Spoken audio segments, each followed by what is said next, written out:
Morning everyone. Satyendra digital learning class में आप सबों का स्वागत है।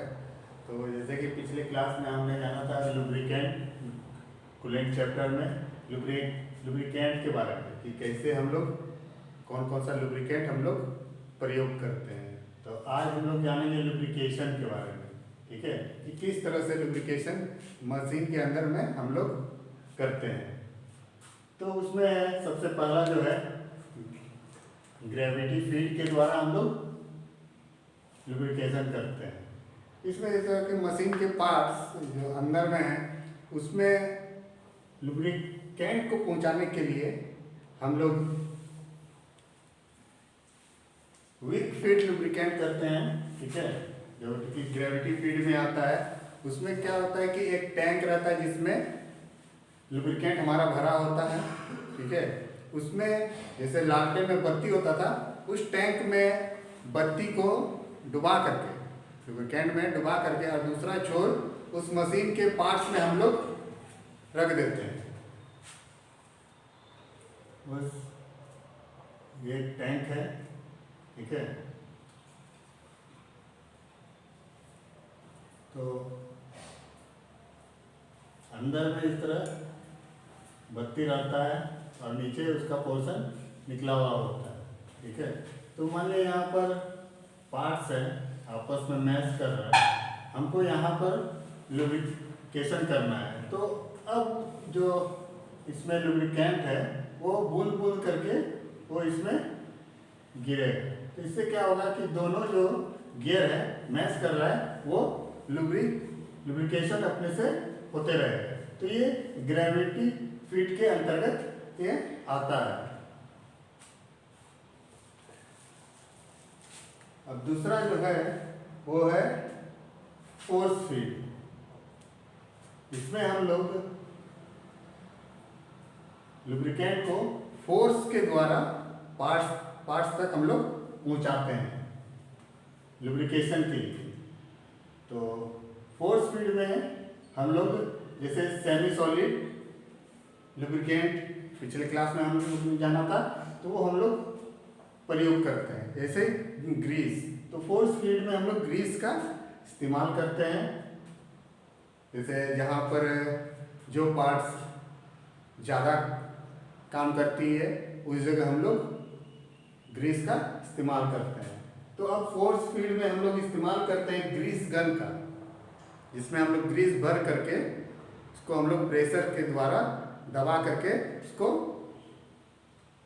पार्ट्स तक पहुंचाते हैं। तो इसमें दो तीन टाइप्स है, जैसे हैंड पंप, प्रेशर फीड, इसको पंप करके ग्रीस को अंदर ढकेला जाता है। ग्रीस गन है, ठीक है। ऑयल कैन, जैसे मोबिल, ऑयल कैन में हम लोग मोबिल को भरकर हम लोग लुब्रिकेशन करते हैं। तो ये सारा आ जाएगा हमारा फोर्स फीड में। इसके बाद हम लोग देखेंगे तीसरा जो है वो है स्प्लैश फीड के द्वारा। तो ये भी एक लुब्रिकेशन करने का एक टाइप है। अब स्प्लैश फीड में क्या होता है, एक टब होता है मशीन में के अंदर जिसमें लुब्रिकेंट भरा हुआ होता है, ठीक है। और इसके ऊपर में जो पार्ट्स है वो फिट रहता है।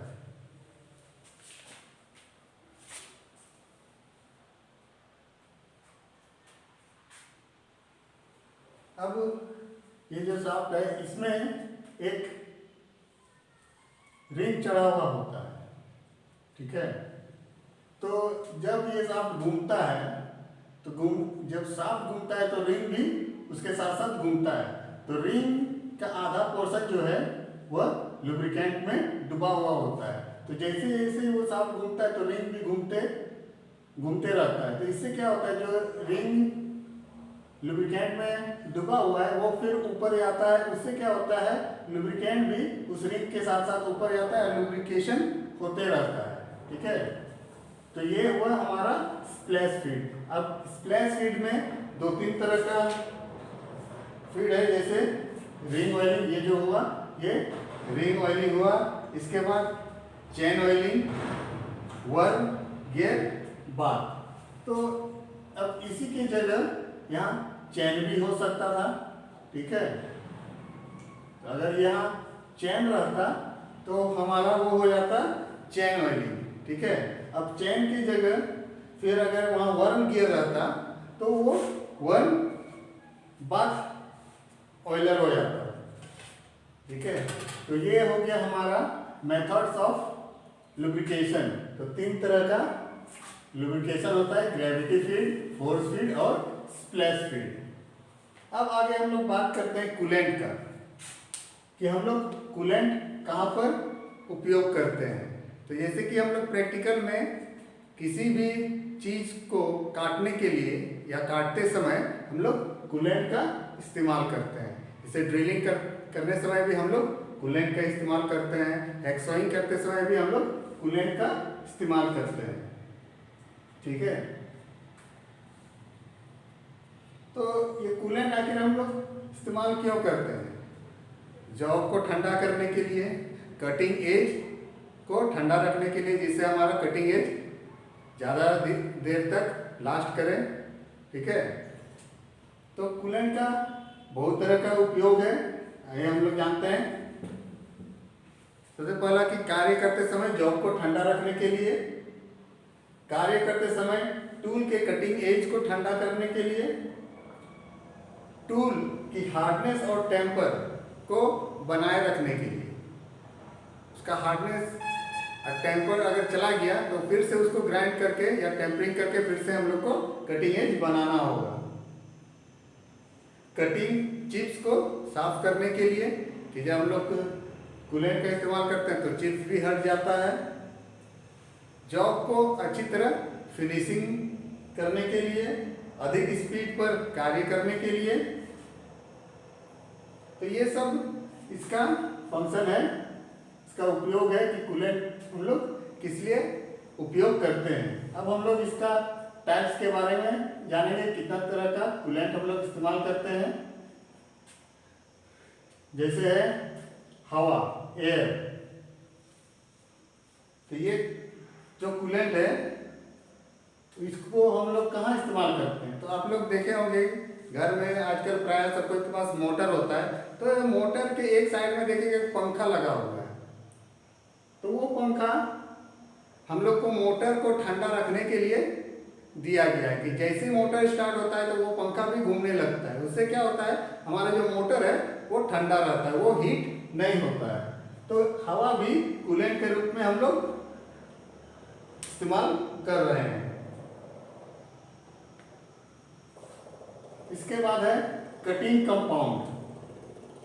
अब कटिंग कंपाउंड में क्या आता है हमारा?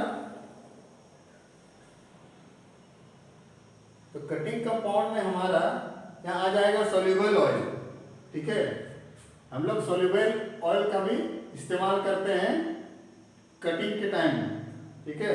तो अब इस सोल्यूबल ऑयल जो होता है इसको पानी में मिला करके हम लोग इसका इस्तेमाल करते हैं। तो अब पानी में कितने मात्रा में मिलाएंगे? तो इसको हम लोग 1:20 में हम लोग मिलाते हैं, ठीक है। यानी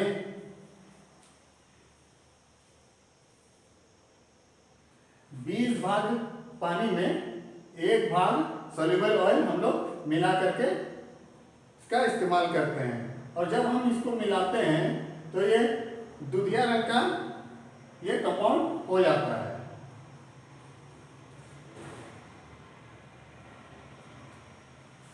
इसके बाद है हम लोग का कटिंग ऑयल।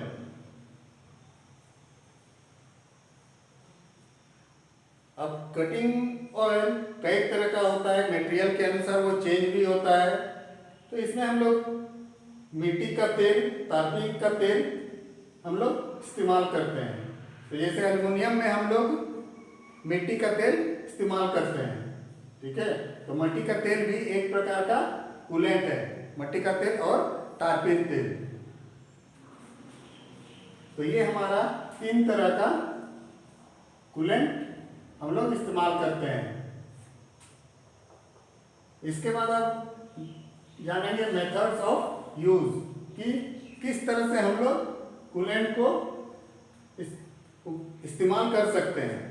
ठीक है, तो पहला जो है कैन के द्वारा। ठीक है, इसमें क्या है कि एक कैन में हम लोग कूलेंट को भर करके उसका उपयोग कर सकते हैं। जितना ज़रूरत होता है उतना हम लोग कटिंग एज में लगा करके हम लोग कटिंग करते हैं। ठीक है, और इसके बाद है दूसरा जो है पंप के द्वारा। अब जब इंडस्ट्रीज में हम लोग देखेंगे कि जब बड़ा बड़ा पार्ट्स बन रहा है बड़े बड़े मशीनों से, ऑटोमेटिक कटिंग हो रहा है, तो वहाँ पर आप हाथ से कूलेंट नहीं दीजिए। वहाँ पर होता क्या है कि वहाँ कूलेंट ऑटोमेटिक वो कटिंग एज में पहुँच जाता है। जो मशीन होता है उसके नीचे में या बगल में कूलेंट टैंक बना दिया जाता है और एक मोटर फिट कर दिया जाता है, जो कि ये कटिंग करते समय वो ऑटोमेटिक वो उसमें जहाँ कटिंग हो रहा है वहाँ पर वो पड़ता है और फिर जो गिरता है फिर वो टैंक में चला जाता है, जो कि पूरा फिल्टर होकर के दोबारा मोटर के द्वारा फिर कटिंग एज में पड़ता है। तो पंप के द्वारा भी हम लोग इसको इस्तेमाल करते हैं। तो ये हमारा हो गया कूलेंट। तो आज के लिए इतना ही। नेक्स्ट क्लास में फिर नया टॉपिक लेके आएंगे। तब तक के लिए धन्यवाद।